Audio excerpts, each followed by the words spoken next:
Throughout every banking crisis in history, 5 specific assets have survived while everything else collapsed. Not most assets, not some assets, 5 assets. These assets have never failed during systematic financial destruction while maintaining wealth preservation and purchasing power protection across centuries of economic chaos. These are the 5 crisis survivors, and understanding them could save your wealth. Let me show you exactly which assets have perfect survival records during banking crises. Let me walk you through the historical evidence that proves these assets maintain value when everything else fails. And let me explain why these assets provide protection while supposedly safe investments like government bonds and bank deposits consistently go to zero. Because when you understand the crisis mechanics, when you see the historical data, when you recognize the fundamental differences between surviving assets and failing assets, you realize wealth protection requires specific asset selection that has proven effectiveness across multiple crisis periods. The crisis survivors are not theoretical. The crisis survivors are historically verified. Every banking crisis in history created identical wealth destruction patterns. Currency devaluation eliminated cash savings. Bank failures destroyed deposits and bonds. Stock market collapse eliminated equity values. Real estate prices fell 70 to 90% from peak values. But 5 asset categories maintained value and preserved purchasing power.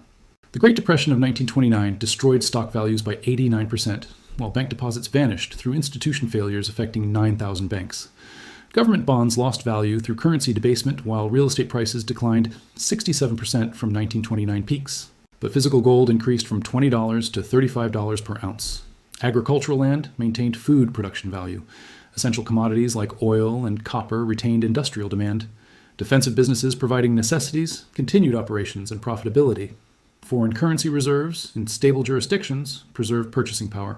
The 2008 financial crisis eliminated $5 trillion in stock market value, while real estate declined 40% nationally, with 70% declines in crisis regions. Bank stocks fell 95%, while government-sponsored enterprise bonds became worthless. But gold increased from $800 to over $1,900 per ounce. Farmland values remained stable while generating rental income. Energy and agricultural commodities maintained demand despite economic contraction.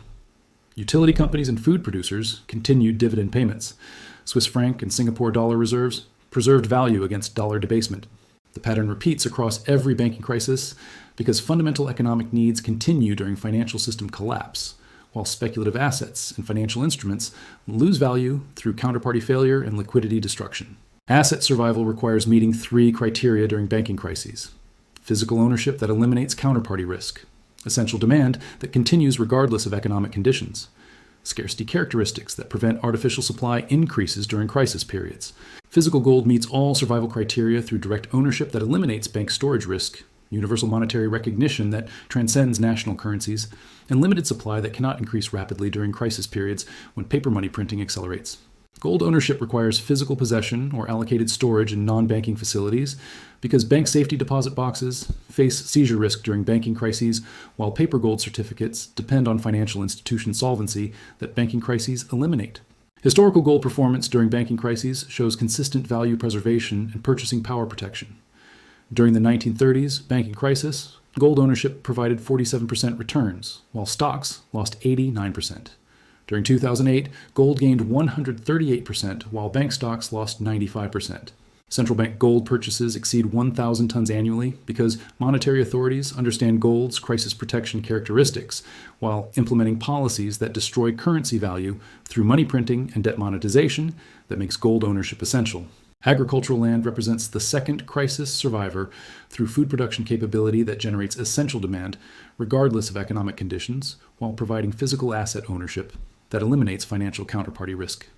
Land ownership requires productive capability rather than speculative development because food production maintains value during economic crisis, while commercial real estate faces vacancy and value destruction when business activity declines.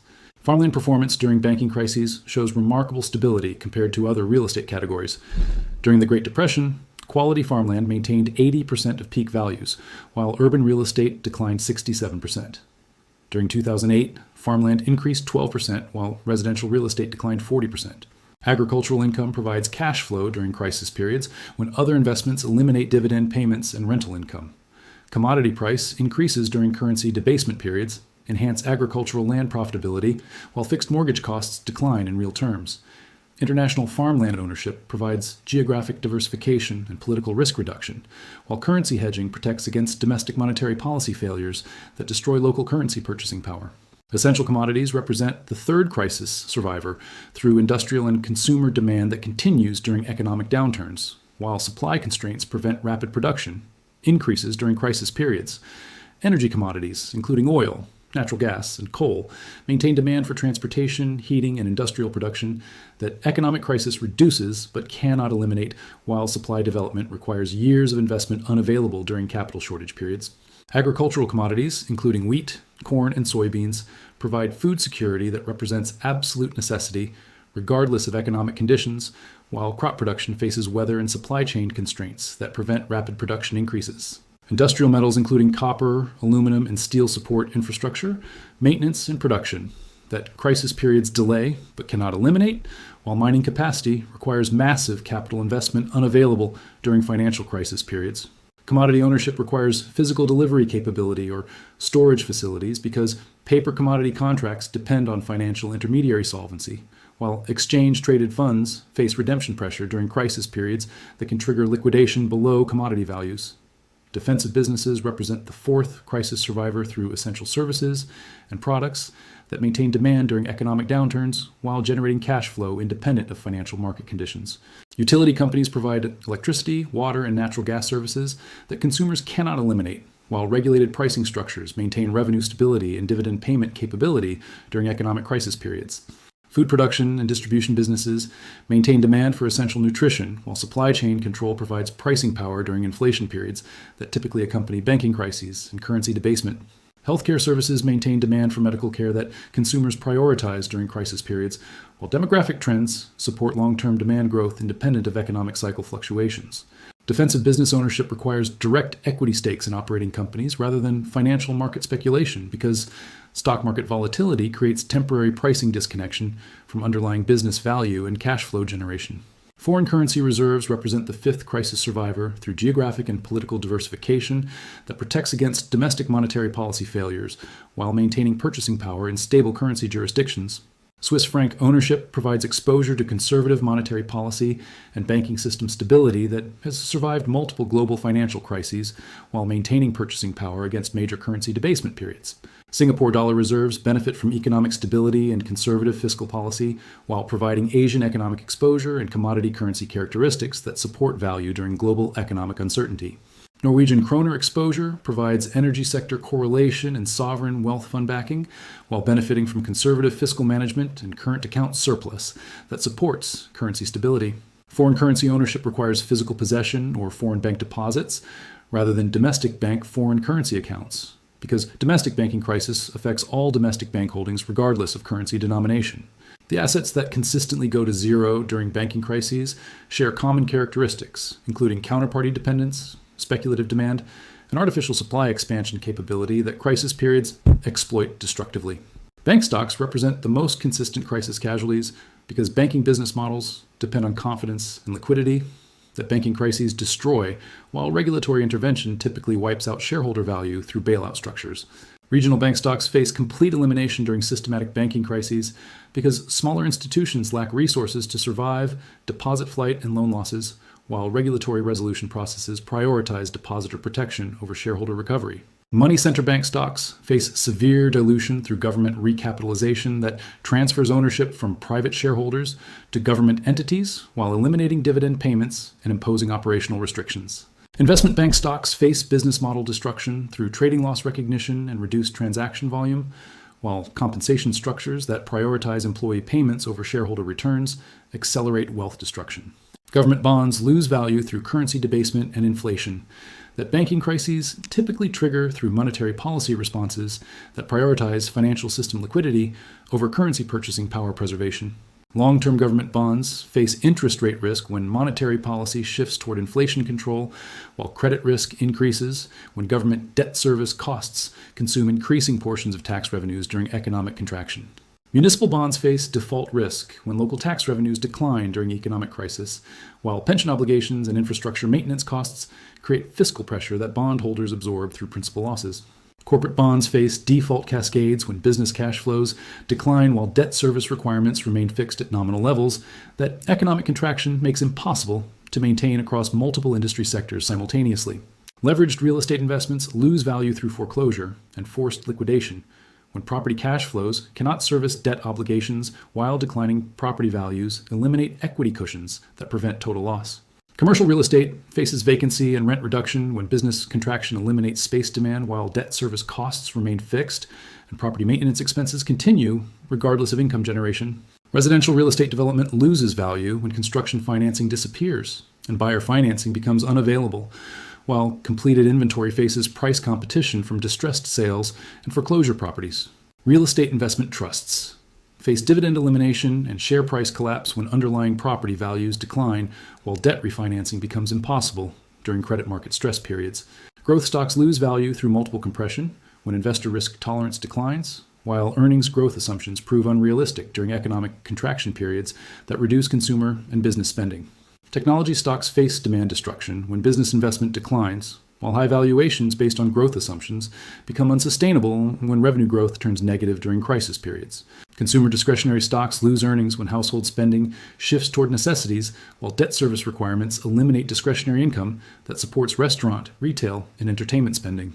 Financial services stocks beyond banking face business volume reduction when transaction activity declines, while credit losses increase across lending, insurance, and investment management sectors during crisis periods.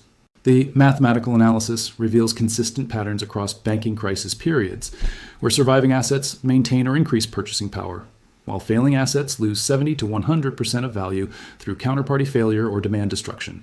Portfolio allocation toward crisis-surviving assets provides wealth protection during normal economic periods, while offering exceptional protection when banking crises eliminate value from financial assets and speculative investments. The 5% rule suggests maintaining minimum 5% allocation to each crisis-surviving asset category, while economic conditions remain stable with capability to increase allocation when crisis indicators suggest systematic financial stress. Physical gold allocation should maintain 5 to 20% of investable wealth through direct ownership or allocated storage, while avoiding paper gold investments that introduce counterparty risk during crisis periods when financial institutions face solvency challenges. Agricultural land allocation requires geographic diversification across climate zones and crop types, while emphasizing productive capability over speculative development with professional management when direct operation is not feasible. Essential commodity allocation should emphasize energy and agricultural commodities through physical delivery capability or storage, while avoiding paper commodity investments that face redemption pressure during crisis periods. Defensive business allocation should emphasize utility companies, food producers, and healthcare services through direct equity ownership, while maintaining geographic diversification across stable political jurisdictions. Foreign currency allocation should emphasize Swiss francs, Singapore dollars, and Norwegian kroner through foreign bank deposits or physical possession, while avoiding domestic bank foreign currency accounts during banking crisis periods. Implementation timing requires gradual accumulation during stable periods while maintaining flexibility to increase allocation when crisis indicators suggest systematic financial stress that threatens conventional investment portfolios. Crisis indicators include yield curve inversions, banking sector stress, currency volatility, commodity price inflation, and geopolitical instability that historically precede banking crises by 12 to 18 months. The transition strategy involves reducing allocation to crisis-vulnerable assets, including growth stocks, corporate bonds, leveraged real estate, and bank deposits, while increasing allocation to crisis-surviving assets before systematic stress becomes apparent to mainstream investors. Exit strategy planning requires maintaining liquidity during crisis periods while avoiding premature sales of crisis-surviving assets that typically provide maximum returns during crisis resolution periods when financial system stabilization restores normal market function. Tax implications vary by asset category and jurisdiction, while crisis periods often trigger tax policy changes that affect asset ownership costs and transfer procedures, requiring advanced planning and professional guidance. Estate planning considerations include physical asset storage, international banking relationships, and legal structure optimization that protects asset ownership during crisis periods when financial system disruption affects normal transfer procedures. The historical conclusion becomes clear through comprehensive analysis that shows 5 asset categories have never failed during banking crises while providing superior returns compared to traditional investment portfolios during both normal and crisis periods. Physical gold, agricultural land, essential commodities, defensive businesses, and foreign currency reserves represent the only assets with perfect survival records across every banking crisis in recorded history while maintaining purchasing power and wealth preservation. Understanding crisis asset survival provides wealth protection foundation that has proven effectiveness across multiple generations of financial system instability while offering superior returns during crisis periods when conventional investments lose value. The 5 crisis survivors offer mathematical certainty of wealth preservation based on historical evidence spanning centuries of banking crises, while assets that went to zero share common characteristics that make their destruction predictable and avoidable. Crisis preparation requires allocation towards surviving assets while maintaining normal economic activity until crisis indicators suggest systematic financial stress that threatens conventional portfolio holdings. These 5 assets have survived every banking crisis. History guarantees their continued effectiveness. The mathematics prove their superiority. Wealth preservation requires their ownership.